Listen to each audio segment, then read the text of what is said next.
ఆచార్య బేతబోడు రామబ్రహ్మంగా శ్రీదేవి భాగవతం 68వ భాగం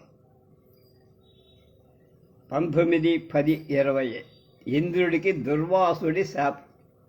నారద, మధుపాన ప్రమత్తుడై దేవేంద్రుడు త్రిలోకాధిపతి రంభతో రహక్రీడా ప్రవరసుడై ఒక మహారణ్యంలో విహరిస్తున్నాడు. వైకుంఠంచి శైలాసానికి వెళ్తూ దూర్వాసుడి వీరి కంటబడ్డాడు. బ్రహ్మ తేజస్సులో భీష్మమత్తాండులాగా వెలిగిపోతున్నాడు. మహర్షి కరిగిపోని బంగారు రంగులో ఉన్నాడు. జడలు కట్టిన జుట్టు తల చుట్టూ వేలాడుతూ ఊగుతోంది. తెల్లని యజ్ఞోపవీతం, దండ కమండలు, నొసట బాలచంద్ర బింబం లాంటి కుంకుమ బొట్టు. లక్షల శిష్యులు వేదాలు వల్లిస్తూ వెంట వస్తున్నారు.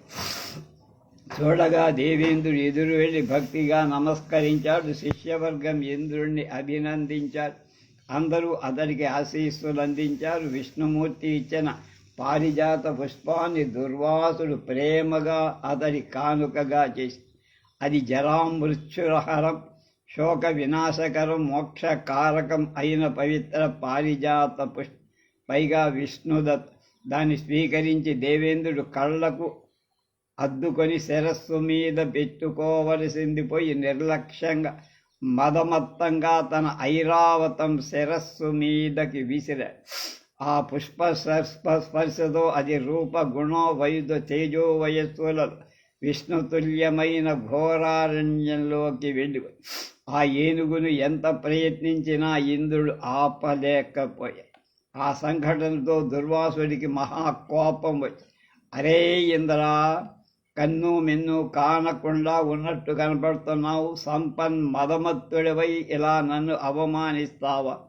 నేనిచ్చిన పారిజాతాన్ని ఏనుగు మీదకి విసిరేస్తావా? విష్ణుమూర్తికి నివేదన చేసి ప్రసాదంగా పొందిన పువ్వు, పండు, నీరు దేనినైనా చేతికి అందినంతనే కళ్ళకద్దుకొని స్వీకరించాలి. అలా స్వీకరించకపోతే బ్రహ్మహత్య మహాపాతకం చుట్టుకుంటుంది. శ్రీభ్రష్టుడు, బుద్ధిభ్రష్టుడు, రాజ్యభ్రష్టుడు అవుతా. పూర్వజన్మ సుకృత విశేషం వల్ల మహాభాగ్యంగా లభించిందని వెంటనే స్వీకరించిన వాడు మాత్రమే విష్ణు భక్తుడు. అతడు స్వయంగా జీవన్ముక్తుడవుతాడు. నైవేద్యం స్వీకరించి నిరంతరం విష్ణుమూర్తికి నుతులు నతులు చేస్తే సాక్షాత్ విష్ణు తుల్యుడే అవుతాడు. అతడి స్పర్శతో కానీ అతడి గాలి సోకినా కానీ సకల తీర్థాలు పరిపూరితాలవుతాయి. అతడి పాదరసస్సుతో వసుంధర పావనమవు. పుంశ్చల్యన్న అనీరాన్న భోజనాది దోషాలన్నీ తొలగిపోయి సర్వవిధ అభక్షభక్షణ దోషాలు నశి. విష్ణోర్నివేదితం చైవ నైవేద్యం వా ఫలం జలం ప్రాప్తి మాత్రేణ భోక్తవ్యం త్యాగేన బ్రహ్మభవే. ఇంద్ర, స్వపచుడైన కుక్క మాంసం తినేవాడనైనా విష్ణు సేని అయిన తన వంశంలో 1,000,000 తరాలను ఉద్ధరించిన వాడు. హరిభక్తి లేనివాడు తనను తానే రక్షించుకోలేడు. ఇది విష్ణు ప్రసాదం అనే మాట తెలియకుండా స్వీకరించిన 7 జన్మల పాపాలు తొలగిపోయి తెలిసి స్వీకరిస్తే 1,000,000 జన్మల కిల్బిషాలు అంతరిస్తాయి. ఇది నిశ్చయం. అజ్ఞావాజ్యతి గృహ్ణాతి విష్ణోర్నిర్మాల్యమేవ సస్తజ్జన్మార్జితాత్ పాసాత్ ముచ్యతే నాత్ర సంశయ. జ్ఞాత్వా భక్త్యా గృహ్ణాతి విష్ణోర్నైవేద్యమేవ 1,000,000 జన్మార్జిత సాపాత్ ముచ్యతే నిశ్చితం హరే. భక్త శుక్ర, ఇటువంటి పరమ పావనమైన విష్ణు ప్రసాదాన్ని గర్వంతో ఏనుగు నెత్తి మీద విసిరిసావు కనుక స్వర్గలక్ష్మిని విడిచిపెట్టి హరి సన్నిధికి వెళ్ళిపోగా. నేను హరిభక్తుణ్ణి. బ్రహ్మదేవుడే కాదు, యమధర్మరాజైనా లక్ష్య పెట్టను. నువ్వు లెక్క. నీ తాత ముత్తాతలాలా నన్ను పూజిస్తా, నువ్వు అవమానిస్తావా? నీకంటే ఆ ఏనుగు నయన్రా. పారిజాతాన్ని సరస్వర ధరించింది కనుక అని దుర్వాసుడు చిందులు తొక్కాడు. దేవేంద్రుడు గజగజలాడాడు. దుర్వాసుడి పాదాల మీద పడ్డాడు. సిగ్గు విడిచి దగ్గరగా రోరించి, మునీశ్వర, నా అపరాధానికి తగిన శాపమే ఇచ్చి ఇది నాకు తగిన శిక్ష. కళ్ళను కమ్మిన మాయ తొలగిపోయింది. రాజసంపద తిరిగి ఇవ్వమని కోరను, కానీ దయచేసి కొంచెం జ్ఞానం ప్రసాదించు. ఐశ్వర్యం అనేది ఆపదలకు బీజం. అది జ్ఞానాన్ని కప్పేస్తుంది, ముక్తి మార్గాన్ని ఛేదిస్తుంది, భక్తిని ఆటంకపరుస్తుంది. అంచేత ఐశ్వర్యం వద్దు, జ్ఞానం కలిగించు. ఐశ్వర్యం వివదాం బీజం జ్ఞాన ప్రచ్ఛన్న కారకం. ముక్తి మార్గ కుఠారచ భక్తేశ్చ వ్యవధాయక. ఇంద్రుడు అలా ప్రాధేయపడేసరికి మునీంద్రుడు కాస్త మెత్తబడి, ఇంద్ర సంపత్తిమిరాంధుడికి భుక్తి మార్గం కనబడు. అది జన్మ మృత్యు జరా కోశోకం రాగాలకు బీజాంకుడు. సంపన్న మత్తుడు అంటే ఐశ్వర్యమత్తుడి కన్నా మూఢుడు సురామత్తుడు ఉండడు. బంధుగణం అతన్ని చుట్టూ ముడతారు, కానీ బంధుత్వాలు ఆప్యాయతలు ఉండవు. విషయాంధుడు విహ్వలుడు మహాకాముకుడు రాజసికుడు అవుతాడే తప్ప ఐశ్వర్య మదమత్తుడికి సాత్విక మార్గం కనిపించదు. విషయాంధుడు రెండు రకాలు, రాజసుడు తామసుడు. శాస్త్రజ్ఞానం లేని ధనవంతుడు తామసుడు, శాస్త్రజ్ఞానం ఉన్న ధనవంతుడు రాజసు. శాస్త్రం కూడా రెండు రకాల మార్గాలు చెప్తారు. ప్రవృత్తి మార్గం ఒకటి, నివృత్తి మార్గం ఒకటి.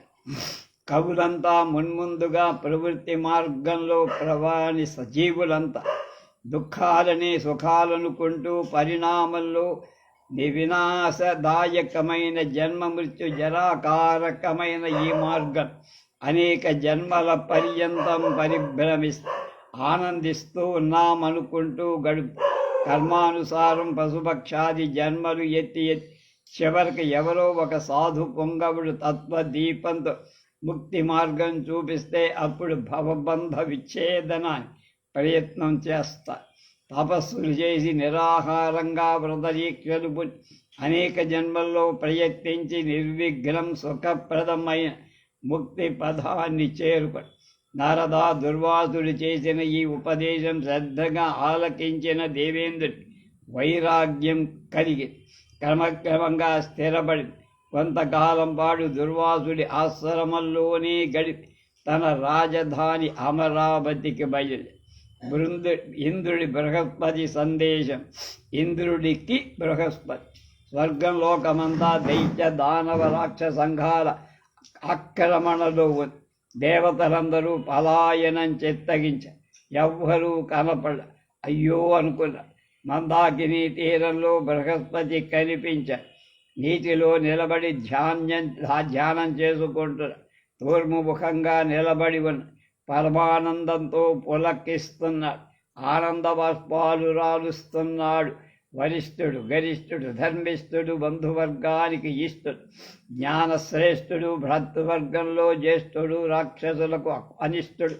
బృహస్పతి ఒక జాము సేపటికి ధ్యానం ముగించి కళ్ళు తెరిచి గట్టుకొచ్చాడు. ఇంద్రుడు ఎదురు వెళ్ళి సవినయంగా నమస్కరించాడు.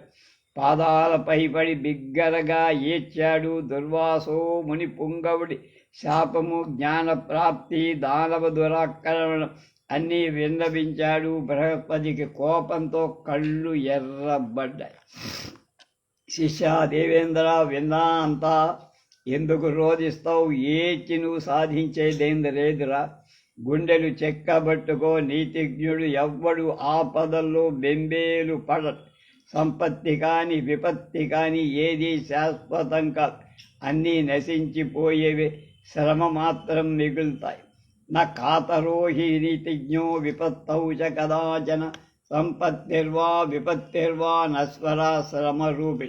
పూర్వజన్మల్లో చేసుకున్న దుష్కృత సుకృతాల ఫలాలు జన్మలకి అనుభవించాల్సింది. అది ఎవరికీ తప్పదు. చక్రనేమి క్రమంలో సుఖ దుఃఖాలు సంపద్విపత్తులు వస్తాయి, పోతూ ఉంటాయి.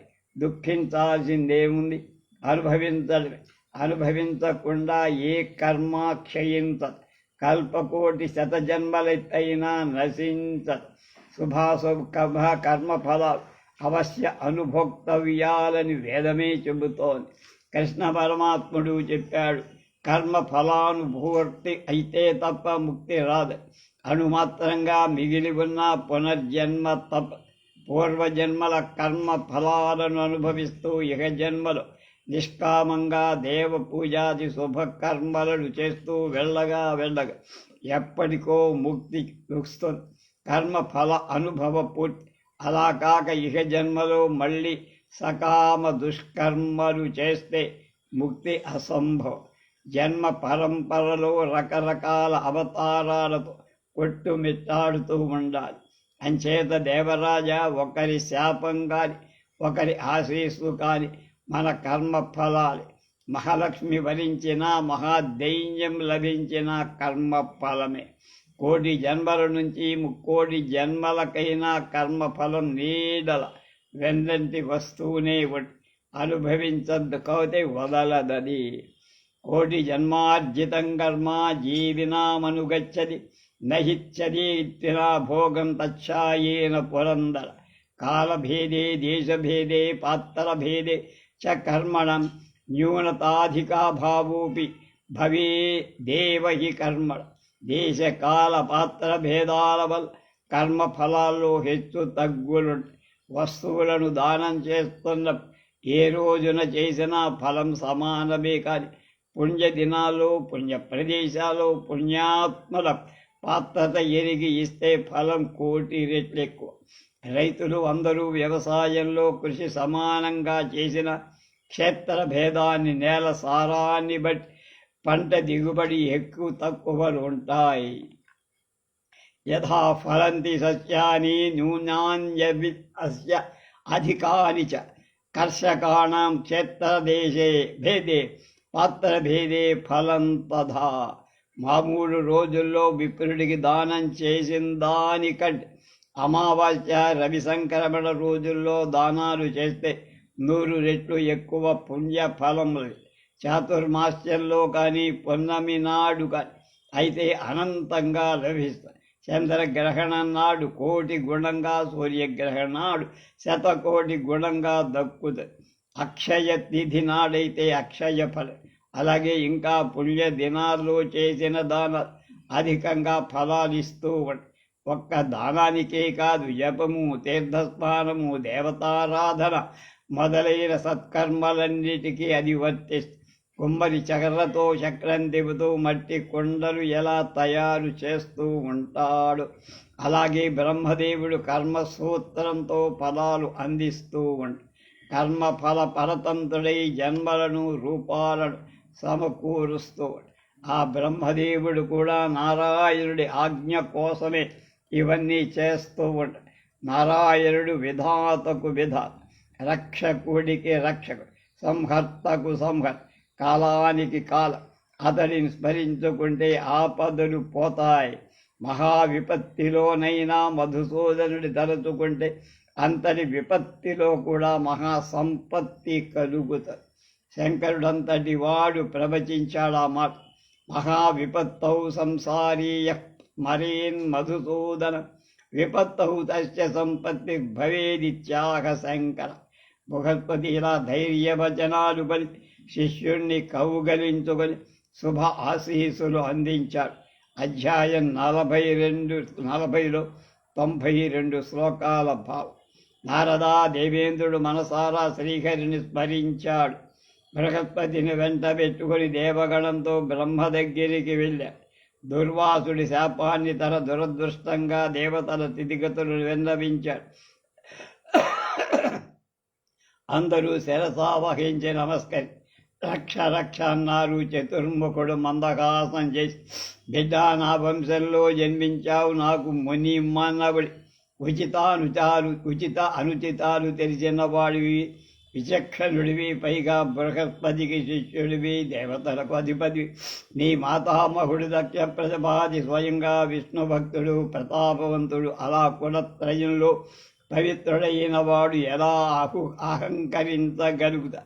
నీ తల్లి పతివ్రత, తండ్రి పరిశుద్ధుడు, మాతామహుడు, మాతురుడు, మేనమామ అందుచేతేంది. మరి అటువంటి వాడు ఎలా అహంకృతుడయ్యా? అసలు ఎలా అహంకరించగలిగావు? దుర్వాసుడిచ్చిన పారిజాతాన్ని, విష్ణు ప్రసాదాన్ని ఏనుగు మీదకి ఎందుకు విసిరావు?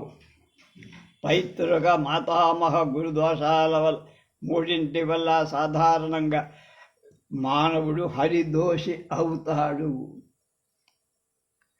కులత్రయం యస్య శుద్ధం కథం సోహం కృతో భవేత్. మాతా పతివ్రత యస్య పితా శుద్ధో జితేంద్రియ. మాతామహో మాతురశ్చ కథం సోహం కృతో భవేత్. జనః పైతృకదోషేణ దోషాన్ మాతామహస్య చ గురుదోషాత్ త్రిభిర్దోషై హరిదోషే భవేత్ ధ్రువ. భగవంతుడు శ్రీహరి సర్వాంతర్య, సర్వదేహాలలో ఆత్మగా ఉంటు అతడు దేహం వదిలిపెట్టి వెళ్ళిపోతే అది కాక్షణంలో శవమైపో. ప్రాణికోటిలో నేనే ఇంద్రియాధిపత్యం వహించే మనస్సు. శంకరుడు జ్ఞానస్వరూపుడు.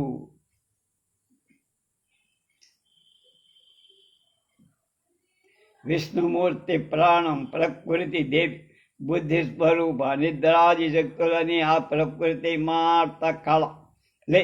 జీవుడంటే భోగ శరీరధారి, పరమాత్మకు ప్రతిబింబం. ఆత్మస్వరూపుడైన ఈశ్వరుడు శరీరం నుంచి వెళ్ళిపోతే హడావిడిగా అంతా వెళ్ళిపోతుంది. మహారాజు ముందుకు కదిలితే పరివారం కూడా ముందుకు. మనోహమింద్రియేశ్చ జ్ఞానరూపో హి శంకర. విష్ణు పదాశ్చ ప్రకృతి బుద్ధిర్భగవతీ సతి.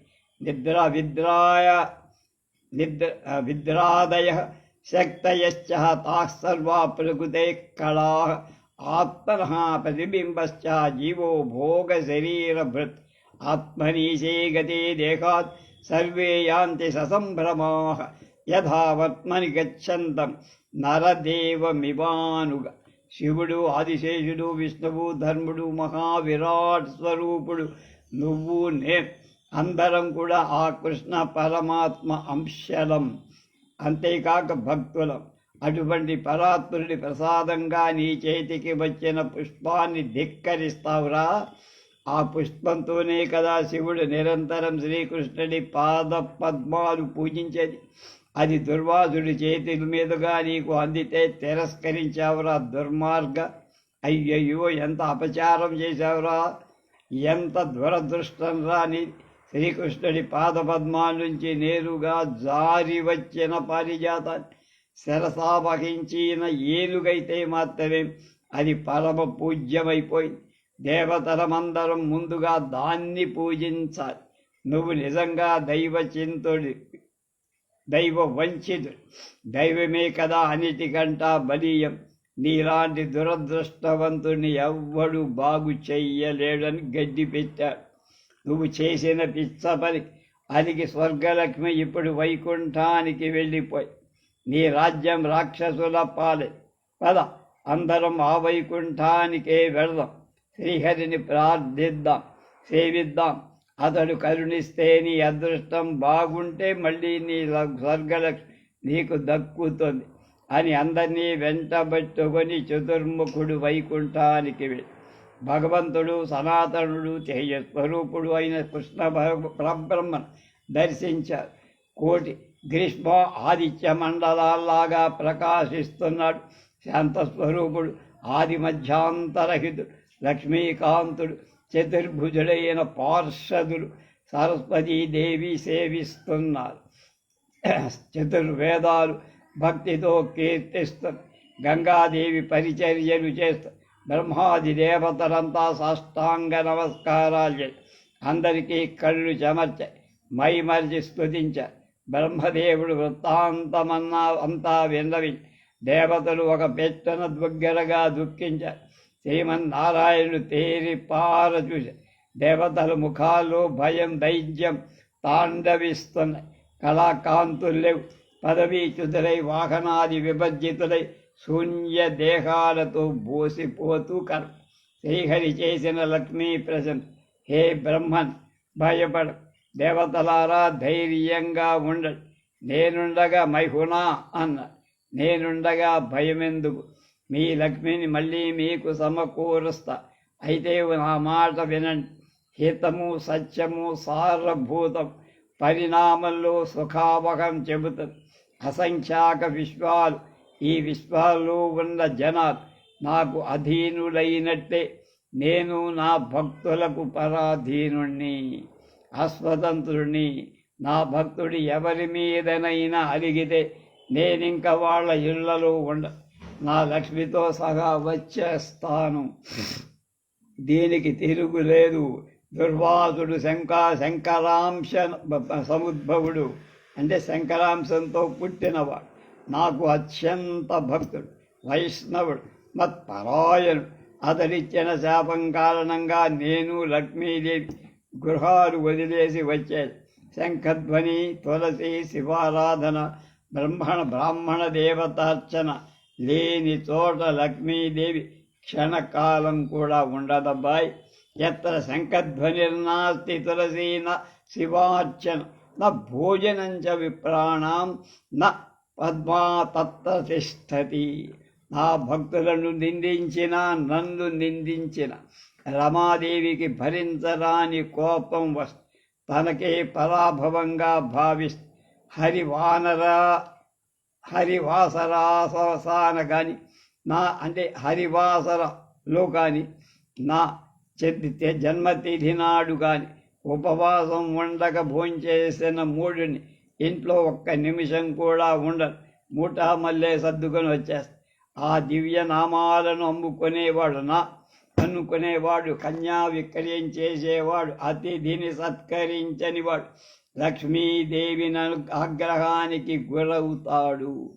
అతడి గుమ్మమైనా నేను తొక్కను. పాపాత్మల వెళ్ళకు వెళ్ళదు ఆమె లక్ష్మీదేవి. పాపాత్మల ఇళ్లకు వెళ్ళే వారి ఇళ్లకు కూడా తాను ఆచార భ్రష్టులు, సర్వభ్రష్టులు అయితే వారి గృహాల నుండి కూడా లక్ష్మీదేవి వెంటనే వెళ్ళిపోతుంది. సూపకారులుగా, వృషవాహకులుగా, అశుద్ధ హృదయులుగా, పరమ దూషకులుగా మారిపోయిన బ్రాహ్మడంటే భయపడుతుంది. వారి చేతి నీళ్లు కూడా తాకటానికి దంకుతుంది. అభక్ష రక్షకులన్నా అగమ్యాగమగులన్నా ఎంత అసహ్యమో చెప్పలేదు ఆమెకు.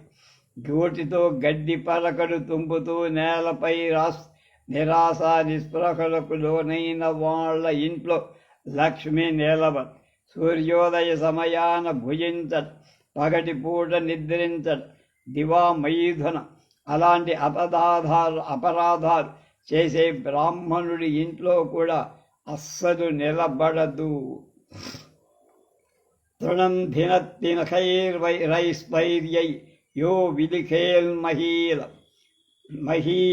మహీం విరాశో బ్రహ్మణో యత్ర తద్గృహాజ్యాతిమత్ సూర్యోదయే దియో భుంక్తే దివాసాంచ బ్రాహ్మణ దివా మైథునకారీ చ యస్తస్మాజ్జాతిమత్ప్రియా. సంధ్యావిహీనుడు, అదీక్షితుడు, ఆచారవర్జితుడు అయిన విప్రుడు లక్ష్మికి ప్రథమ శత్రు.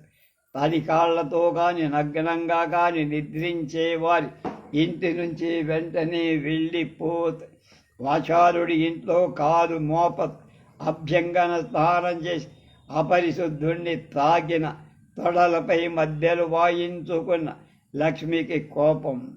శరస్నానముతైస్తైలేన యోన్యాంగం సముపత్రియత్ స్వాంగే చ వాదయే ద్వాజ్యం దుష్టాపాయాతి తద్గురుహ.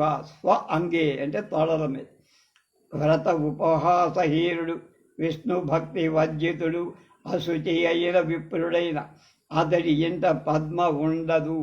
బ్రాహ్మణుణ్ణి ద్వేషించిన, నిందించిన, దయాహీనుడై జీవహింస చేసిన అటువంటి వాళ్ళ ఇంట్లో లోగిళ్లలో జగన్మాత లక్ష్మి కోపంతో పారిపోయి వెళ్ళిపోయి. బ్రాహ్మణం నిందయే జ్యూయే హితిం తం దయో విద్వేష్టి సంతదం జీవహింసో దయాహీనో యాతి సర్వ ప్రమాస్తత. హరిభక్తి, హరిసేవ, హరిగుణ కీర్తన ఉన్న చోటల్లా తాను సర్వమంగళప్రదాయిగా ఉంటుంది. శ్రీకృష్ణ ప్రశంస గాని కృష్ణ భక్తుల ప్రస్తుతులు గాని వినిపించే చోట స్థిరంగా నిలబడతారు. శంఖధ్వని సాలగ్రామాశిల తులసి ఉన్న చోట వాటికి ధ్యానవందనాలు చేసి జరిగే చోట తానై వెళ్ళి నిలుస్తుంది. శివలింగార్చన శివగుణ స్తోత్ర దుర్గార్చన దుర్గాస్తుతి జరిగే చోట్లలో విప్రార్చన విప్రసేవ దేవతా పూజాధికం జరిగే గృహాలు ఆలయాలు స్థిర నివాసం లక్ష్మి ఏర్పరచుకుంటారు.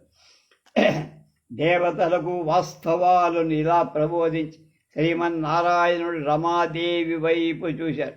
చిరునవ్వులు చిందించాడు. ప్రియా, నువ్వు కళాంశ రూపంతో క్షీరసాగరంలో జన్మి అని ఆజ్ఞాపించాడు.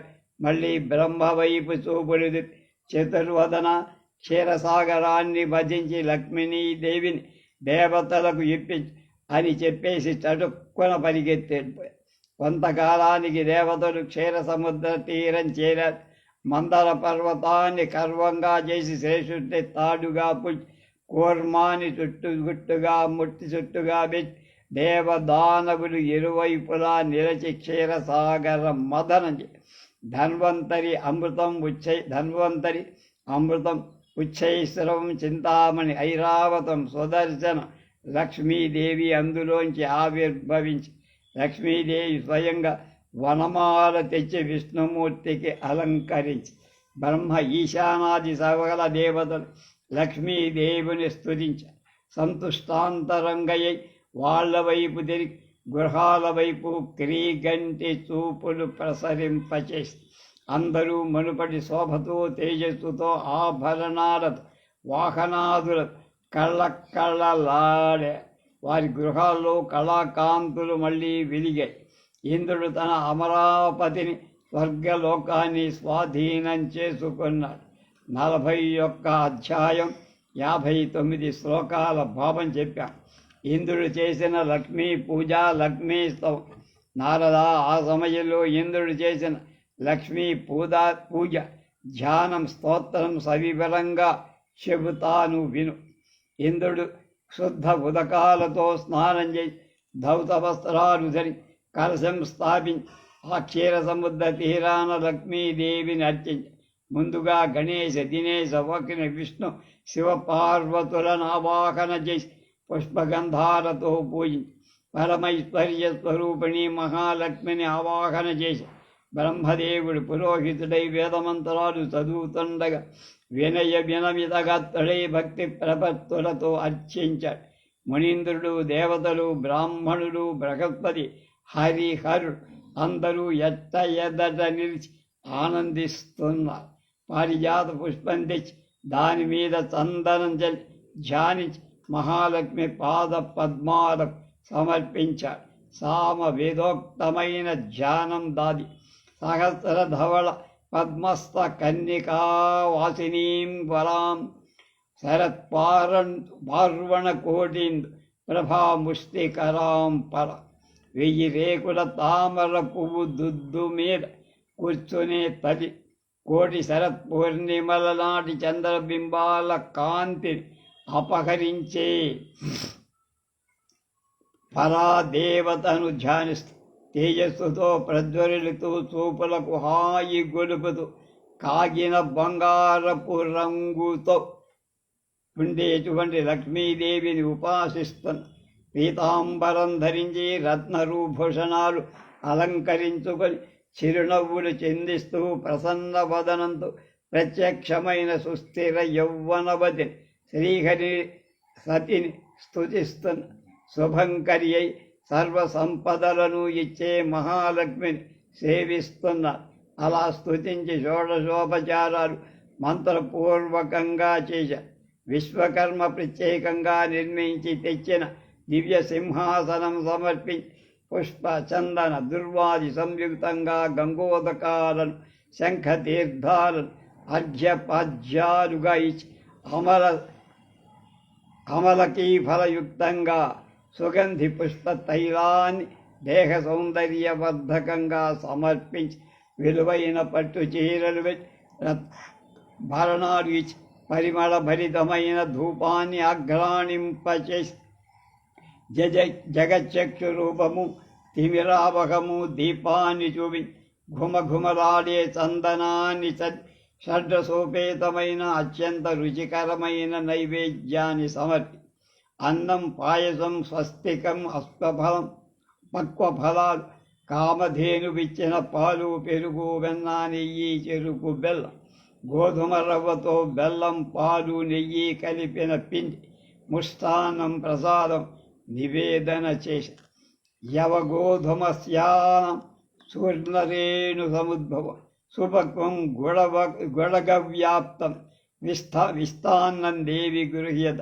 శీతలవాయువులు విరజల్మే విసిని కర్పూర సువాసితమై జిహ్వాజ్యాన్ వదిలించే తాంబూలాన్ సుహసితం సుశితాదం పానీయాన్ ఆచమనీయాన్ మరో పట్టు వస్త్రయుగ్మాన్ మరో రత్నభూషణ్ అన్ని ఋతువులలో వాడిపోకుండా నవనవలాడుతూ సువాసనుడింపే దివ్య పుష్పం మాలికను గంధాన్ని శుద్ధ ఉదకాన్ని రత్న నిర్మిత పుష్ప చందన చర్చిత వస్త్రభూషిత మనోహర తల్పాన్ని భక్తితో సమర్పించ.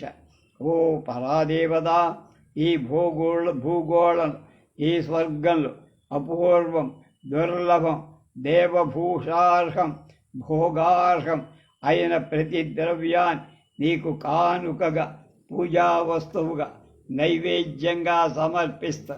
దయతో స్వీకరి. యజ్జద్రవ్యమపూర్వంచ పృథివ్యామపి దుర్లభం దేవభూషార్హభోగ్యంచ తద్ద్రవ్యం దేవి గృహ్యత. అలా షోడశ ఉపచారాలు చేసి మహాలక్ష్మి మూల మంత్రాన్ని 10 లక్షలు జపించి దానితో మంత్రసిద్ధి కలిగి ఈ మంత్రం కల్పవృక్షం లాంటిది బ్రహ్మదేవుడు ఉపదేశించాడు. లక్ష్మీ మాయా కామమాణి బీజాక్షర పూర్వకంగా కమలా వాసిన్యై స్వాహ. ఇది వేదోక్త మంత్రరాజం.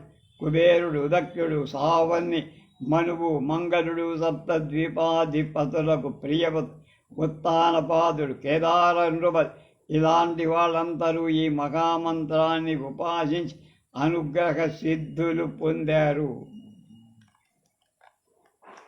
మంత్రం సిద్ధించడంతోనే మహాలక్ష్మి నిజస్వరూపంతో ఇంద్రుడికి దర్శనమిచ్చి దివ్య విమానం మీద వరద అభయహస్తాలతో కలిపి శరీర కాంతులు సప్తద్వీపాలకు వ్యాపించాయి.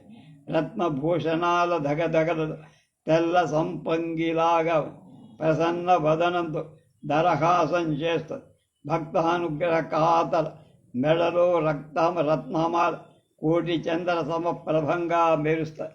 పురంధరుడి కళ్ళు చెమ్మగిల్ల తనువు పొలకించి బ్రహ్మదేవుడు ఉపదేశించిన వేదోక్త స్తోత్రరత్నాన్ని అనర్గళంగా పఠించారు. కమలవాసికి నారాయణ, కృష్ణప్రియకు మహాలక్ష్మికి నమస్కారం. పద్మపత్రేక్షణకు పద్మాసనకు పద్మినికి వందన. వైష్ణవికి సర్వసంపత్స్వరూపిణికి సర్వారాధ్యకు ఏతి కోటి. హరిభక్త ప్రదాత్రికి హర్షదాత్రికి కృష్ణ వక్షస్థిత కృష్ణేశకు నతులు. అందమైన రత్నపద్మంలో చంద్రశోభాస్వరూపకు సంపద అధిష్టాన దేవతకు మహాదేవికి ప్రణతు. బుద్ధి స్వరూపకు బుద్ధిదాయి శిరసు వంచి 5 చేస్తున్నాను. అంటే ఇది నమ కమలవాసిన్యై నారాయణ్యై నమో నమ. కృష్ణప్రియాయై సతతం మహాలక్ష్మై నమో నమ. పద్మపత్రేక్షణాయై చ పద్మాస్యాయై నమో నమ. పద్మాసనాయై పద్మిన్యై వైష్ణవ్యై చ నమో నమ. సర్వసంపత్ప్రరూపిణ్యై సర్వరాధ్యై నమో నమ. హరిభక్తి ప్రదాచ్యై చ హర్షదాత్యై నమో నమ. కృష్ణవక్షస్థితాయై చ కృష్ణేశాయై నమో నమ. చంద్రశోభాస్వరూపాయై రత్నపద్మే చ శోభనే. సంపత్వధిష్టాతృదేవ్యై మహాదేవ్యై నమో నమ. నమో బుద్ధిస్వరూపాయై బుద్ధిదాద్యై నమో నమ. వైకుంఠంలో మహాలక్ష్మి, క్షీరసాగరంలో మాయాలక్ష్మి, అమరావతిలో స్వర్గలక్ష్మి, మహారాజులకు రాజ్యలక్ష్మి, ఇంటింటా గృహలక్ష్మి, సాగరంలో స్వరభిగ కామధేనువు, యజ్ఞకర్మల్లో సుదక్షిణ దక్షిణాదేవి, దేవమాత అదితివి నువ్వు, కమలవు కమలాలయవు, హవిర్ధాన సమయంలో నువ్వు స్వాహాదేవి, కంజదానంలో సదాదేవి నువ్వు విష్ణు రూపవు, సర్వాధార వసుంధరు శుద్ధ సత్వస్వరూపవు, నారాయణ పరాయణ క్రోధహింసా వివర్జితవు, వరదవు శారదవు పరమార్థప్రదవు, హరిదాసస్య ప్రదాయిని పరాదేవత నువ్వు లేకపోతే జగత్తు నిస్సారం నిస్తేజం భస్మప్రాయంగా ఉంటుంది. విశ్వమంతా జీవన్మృతమైపోయి ఉంటుంది, అంటే బతికినా చచ్చినట్ల. నువ్వు అందరికీ మాతృమూర్తి, సర్వబాంధవ స్వరూపి, సర్వార్థ కామ మోక్షాల కారణ రూపి. శిశువులుగా ఉన్నంత వరకే కన్న తల్లులు బాలు కొలిచి బిడ్డలను రక్షిస్తు. నువ్వు మాత్రం అందరినీ అన్ని వేళలు అన్ని రూపాల్లో కన్న తల్లివై సాకుతువడు. యథా మాతాస్తవాంధానం శిశూనాం శైశవే సదా, యథా త్వం సర్వదా మాతా సర్వేషాం సర్వరూపద. తల్లి లేని శిశువుల్ని కాపాడటానికి మానవులలో దేవతలు ఉన్నారు. నువ్వు లేని వాడివి, కాపాడేందుకు ఎవ్వరూ లేరు. నువ్వు నిరంతర సుప్రసన్నవు, నా పట్ల కూడా రవ్వంత ప్రసన్నవై అనుగ్రహించు. నా రాజ్యాన్ని శత్రువుడు ఆక్రమించుకుని చెయ్యి జారిపోయి, ఓ నా సనాతని, దాన్ని మళ్ళీ నాకు ఇప్పించు. నువ్వు నీ అనుగ్రహం నా వెంట లేనంత వరకు నేను బంధుహీనుడు, భిక్షుమాత్రుడు, సర్వసంపద్విరహితుడు, దరిద్రుడు. సర్వ సౌభాగ్యప్రదమైన రాజ్యాన్ని జ్ఞానాన్ని నాకు ఉపదేశించు. నా ప్రతాపాన్ని ప్రభావాన్ని రాజ్య అధికారాన్ని పరాక్రమాన్ని ఐశ్వర్యాన్ని జయాన్ని మళ్ళీ నాకు కలిగించు. దేవేంద్రులు ఆర్తితో అమ్మవారిని అభ్యర్థించారు. దేవతా గణాలతో సహా సాష్టాంగపడ్డారు, వలవల ఏడ్చేశారు. బ్రహ్మేశాన శేష ధర్మ కేశవుడు కూడా ఇంద్రుడి పక్షాన దేవతల పక్షాన లక్ష్మీదేవి అనుగ్రహాన్ని అభ్యర్థించారు. మహాలక్ష్మి ప్రసన్నురాలై దేవతలకు అభీప్సిత పరాలు ఎన్ని ఇచ్చింది. కేశవుడికి పుష్పమాలిక బహూకరించి దేవతలు సంతోషించి తమ లోకాలకు వెళ్ళిపోయారు. మహాదీప్ శ్రీహరి సన్నిధికి చేరింది.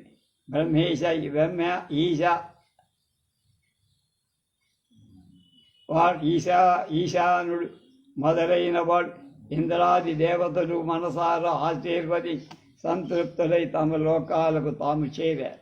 నారద, పుణ్యప్రదమైన ఈ లక్ష్మీస్తవ 3 సంఖ్యల్లో పఠించేవాడు కుబేరులవుతారు, రాజరాజేశ్వరులవుతారు. లక్ష్మీదేవి వారింట్లో స్థిరంగా ఉండిపోతుంది. అలాగే 5 లక్షల సార్లు భక్తితో జపిస్తే స్తోత్ర సిద్ధి కలుగుతుంది. ఆ పైన మనొక్క నెల కనుక ఆ పని చేస్తే అతడు నిస్సంశయంగా మహారాజేంద్రుడు, మహామక్సుఖి అవుతాడు. ఇది 42వ అధ్యాయంలో 75 శ్లోకాల భావం. శౌనకాది మహామునులారా, మహాలక్ష్మి ఉపాఖ్యానం నారదుడు ఆనంద పరవశుడయ్యాడు. శరీరం పొలకించి కళ్ళల్లో ఆనంద బాష్పాలు కారాలై నారాయణమూర్తిని వేణువుళ్ళ పొగిడ. నువ్వు సాక్షాత్తు నారాయణుడి రూప గుణ తేజో యశ కాంతులలో అసమానుడు. జ్ఞానులలో యోగులలో సిద్ధులలో ఉత్తముడి. వేదవేత్తలలో తపస్వరులు మునీశ్వరులలో ప్రథముడి. మహాలక్ష్మి ఉపాఖ్యానాలన్నీ అద్భుతంగా వినిపించావు. ధన్యుడు. ఇక నీ ఇష్టం, నువ్వు ఏది వినిపించాలనుకుంటే అది వినిపించు. ఇంకా నా ఛాయిస్ పోయింది. వేద పురాణాలలో అత్యంత నిగూఢమైన అన్న విషయాలన్నీ నీకు కరతలా మలక. ఎటువంటి సారవంతమైన ఉపాఖ్యానం ఏదో నువ్వే ఆలోచించి నువ్వే చెప్పు, నేను అడగకుండా అన్నాడు. నారదా, అటువంటివి చాలా ఉన్నాయి అబ్బాయి, ఏదని చెప్పను. అందుకని నువ్వేమి కావాలనుకుంటున్నావు అడు. హవిర్దాన సమయంలో స్వాహాదేవి, పితృదాన కర్మల్లో స్వధాదేవి, తప్పికైన క్రయంలో ఆమె దక్షిణాదేవిగా చెబుతూ ఉంటారు కనుక వాళ్ళ చేత ఇంతవరకు నేను వినల, నీ నోటి నుండి వినాలని ఉంది, చెప్పు నారద అన్నాడు నారాయణ మహర్షి. నారద రేపు స్వాహా వృత్తాంతం.